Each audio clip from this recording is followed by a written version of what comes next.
tous, bienvenue sur My Travel Project, et si tu suis cette chaîne depuis un bout de temps, tu dois aussi savoir que j'ai un blog sur lequel je poste des articles de mes voyages, et forcément dans ces articles, il y a des photos. Depuis que j'ai commencé à voyager, donc il y a quand même quelques années déjà, je me suis intéressée au fur et à mesure à la photo. Alors je suis complètement amateur, il faut se le dire, d'accord? Si tu cherches des conseils d'experts, ne reste pas sur cette vidéo. Voilà. Quand je dis que j'ai commencé à m'intéresser à la photo, c'est que j'ai commencé à regarder, à un peu chercher comment prendre de meilleures photos en voyage. Au début, j'avais clairement pas du matériel professionnel. Quand je partais en voyage, c'était avec mon portable et ma GoPro. Donc bon, si tu veux faire des photos pro avec un réflexe, c'était pas trop l'idéal pour moi.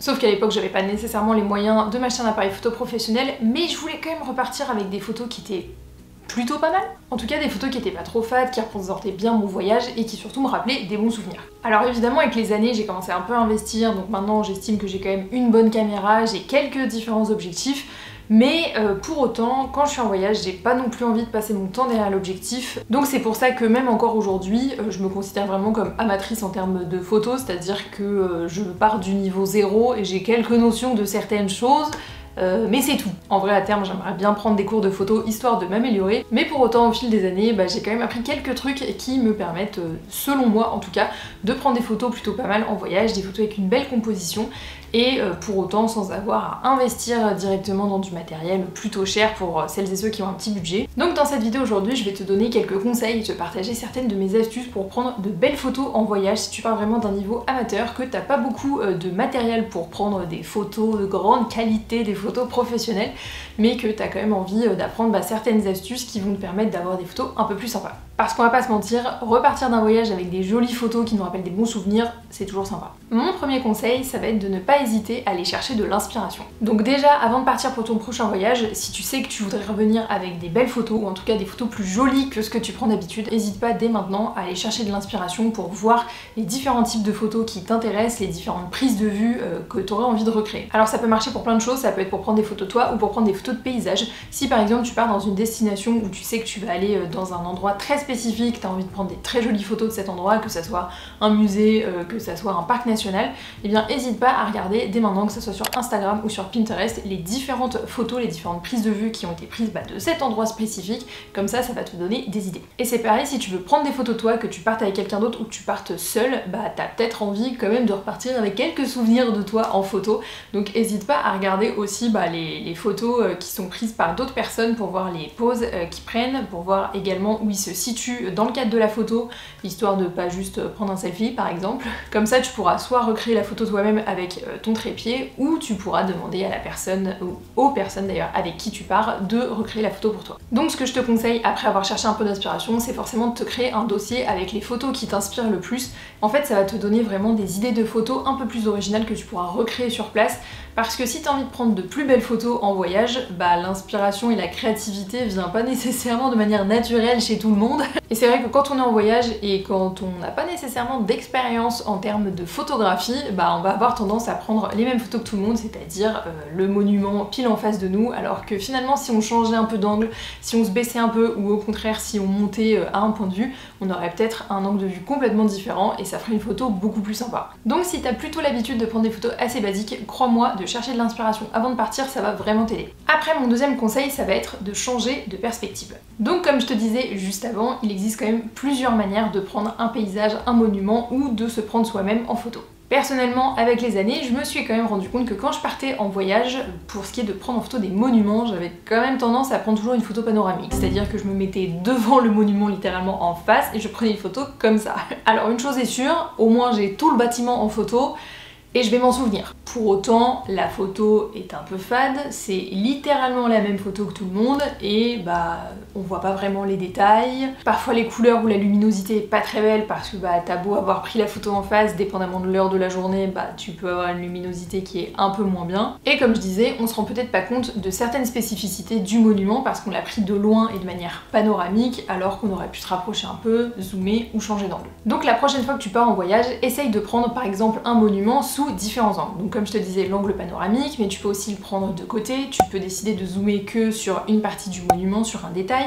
Tu peux essayer aussi de jouer avec l'avant-plan, par exemple en prenant en photo le monument mais avec par exemple une branche qui arrive dans l'avant-plan, ou au contraire tu peux essayer de jouer avec un effet de flou en arrière-plan. De cette manière ça va te donner plein de photos différentes de ce monument là, ça va aussi te permettre de jouer un peu avec ton portable, enfin l'appareil photo de ton portable ou ton appareil photo tout simplement. Et au fur et à mesure que tu vas faire ça, avec un premier monument, puis un deuxième, un troisième, un quatrième, ou pareil avec des paysages, tu vas finalement te rendre compte de toutes les possibilités qu'il y a comme perspective pour prendre en photo littéralement le même paysage ou le même monument, mais de plein de manières différentes. Personnellement, ce que j'essaye de faire maintenant, parce que j'aime bien ça, c'est d'essayer d'habiller entre guillemets la photo, comme je te disais, à l'avant-plan, en essayant de prendre en photo avec par exemple un feuillage à l'avant-plan, ou tout simplement un autre élément en avant-plan qui va être soit flou, soit net, dépendamment de la photo que je souhaite.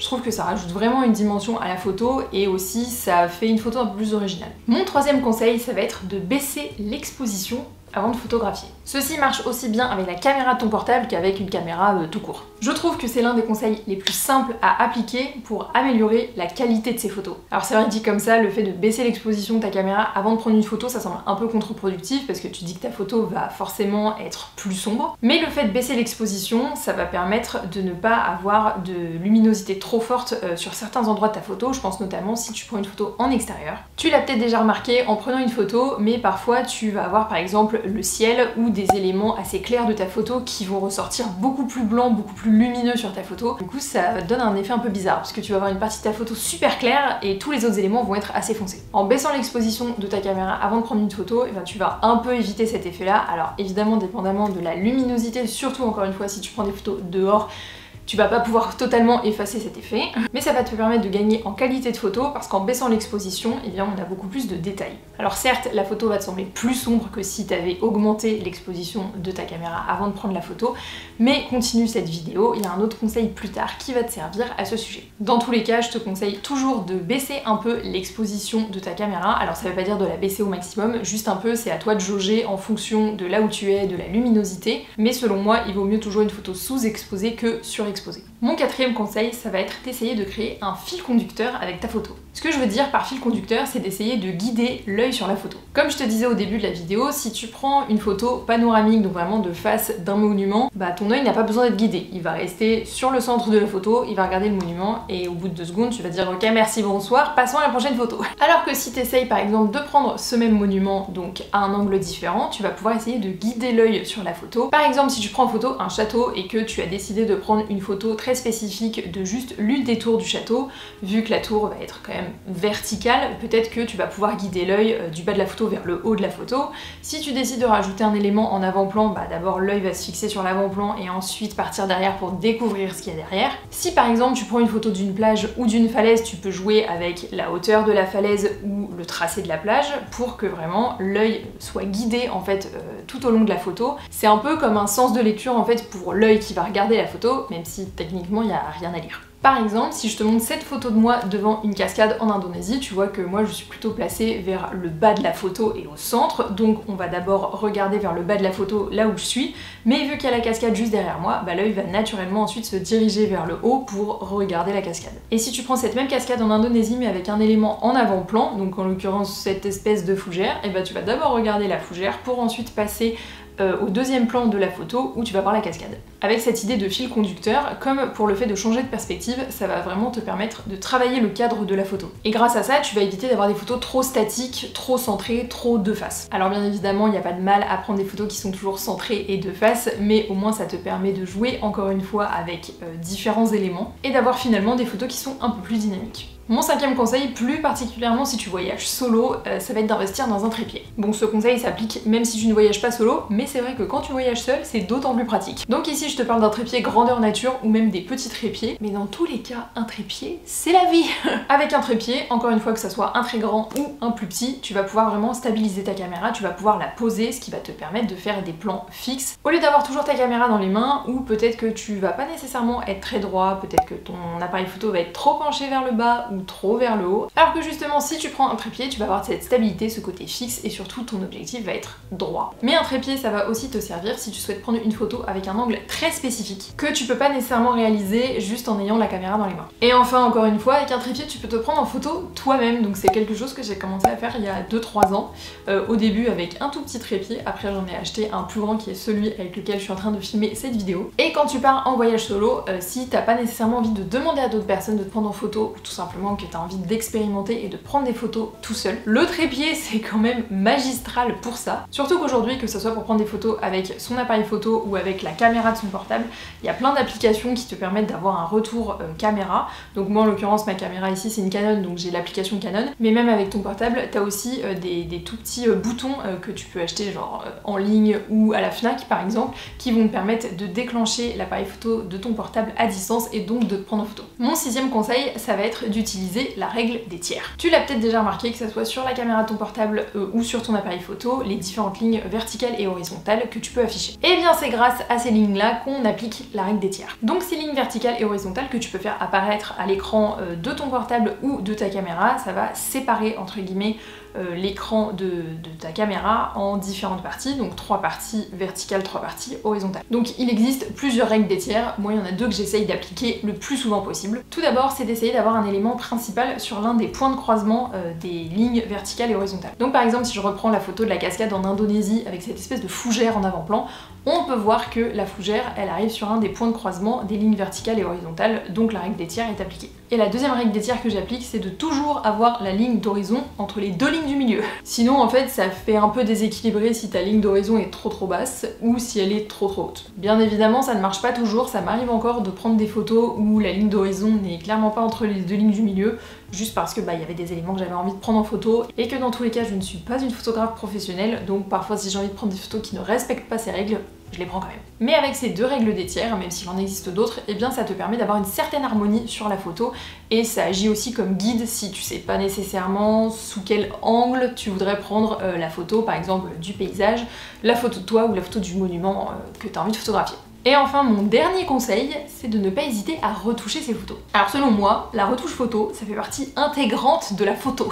Mais alors quand je parle de retouche photo, je ne parle pas de Facetune, je te parle pas de te lisser complètement la peau ou ce genre de choses, je te parle beaucoup plus de la luminosité, de la netteté de la photo et aussi des couleurs. Personnellement, j'essaye toujours de retoucher un peu les hautes lumières et la netteté, donc j'essaye de retoucher les hautes lumières pour faire ressortir les éléments intéressants de la photo et la netteté pour que la photo elle soit un peu plus clean, quoi.